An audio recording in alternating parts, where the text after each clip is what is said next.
Good evening and welcome to Unity of Northeast Pennsylvania, Positive Path for Spiritual Living. My name is Rich Pacheco, and I'm hoping that you had a wonderful, happy Easter. I heard some great stories, especially since some people could come together for a dinner tonight and were able to spend some time with family. We had a quiet evening here with the kids and had a wonderful time. Hope you joined our Easter service, and as you can see, today is day 40, which is the last day of Lent for our Easter season. And it is also our last practice for the spiritual practice of Lent for 2021. And we end, of course, on the last living words of Jesus by the book written by Reverend Mark Anthony Lord. And we will quickly go into that, and it is, Father, into your hands I commit my spirit. And that's from Luke 23:46. Let's go right to the reading. Jesus' life and death were an absolute demonstration of surrender, faith, and unconditional love. His final teaching is the seventh living word, surrender. In his resurrection, surrender contains within it all the support and guidance you need for your journey of transformation, the return to God, your greatness. When it comes to the final living word, we need to remember something essential. We have to live in surrender. It is not about a one-time deal, if only it were. Over many years of practice, we deepen our understanding, willingness, and expertise of surrender.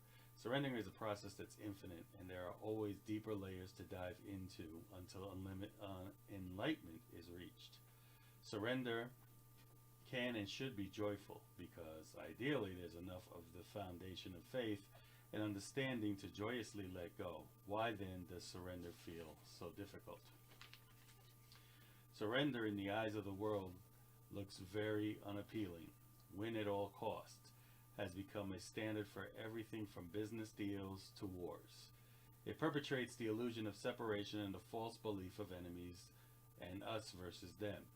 It is the upside down world of a lot of ways. That's why when our spirituality calls us to surrender all we are, all that we believe ourselves to be, and all that we hope to become the greatest glory of all, which is the revelation of God through us, many of us quickly back up and try to renegotiate the rules. Think about this. What are you surrendering to? You are surrendering to God, that you define in the beginning of this journey. It is now time to your own ideas of God that it's so powerfully and completely for you that nothing can ever be against you. The relief of surrendering to God completely is phenomenal. It is the greatest spiritual practice and the most important one to our journey of transformation. All we're seeking to know God in and as our lives. All our spirit truly wants is the experience the kingdom of heaven. Now, as you surrender to the small, still voice, you shall see. You shall see love that has no condition. You shall see joy that has no bounds. You shall see peace that's beyond understanding. You shall see the kingdom of heaven, and that is the will of God. So again, this is our last day. Quickly, I will mention, as it is day 40, that when you look at numerology in the Bible, day 40 actually does not mean the literal number 40, but more of until complete. So when we talk about Jesus being in the desert for 40 days, in reality it was he was there until completion. You know, the journey of 40 years in the desert. Again, it was more to when they completed the journey. So when we talk about 40 days, it's until it's any particular journey we take and until it's complete.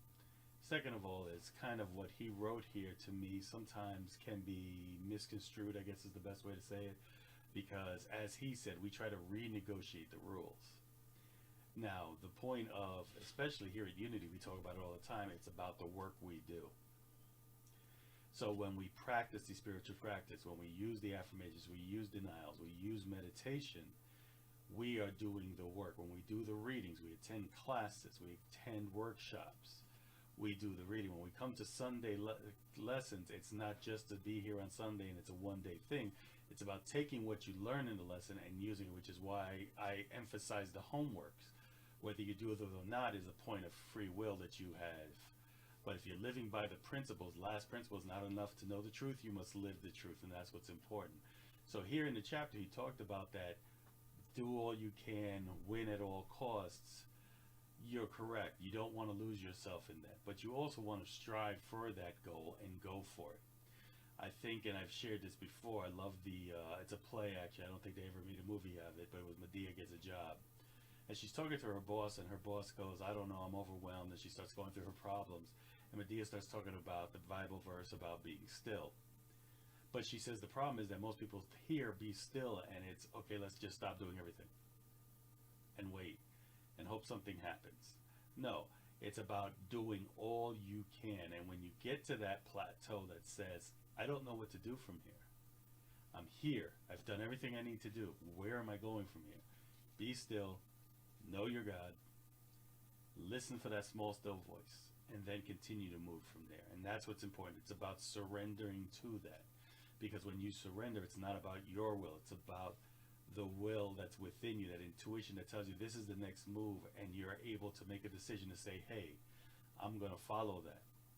That's what surrender is. When I can let go of the me I think of to the true me of who I am.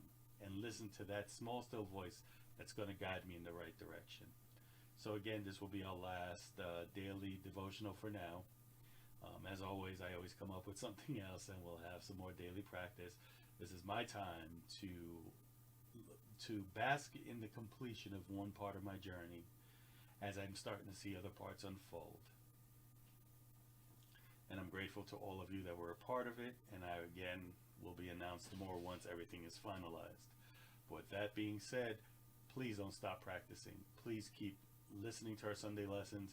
Go back to YouTube, listen to old lessons. We have speakers from all over, including lessons from Reverend Diane, lessons from myself, Lee, Tanya, Sherry, Kim.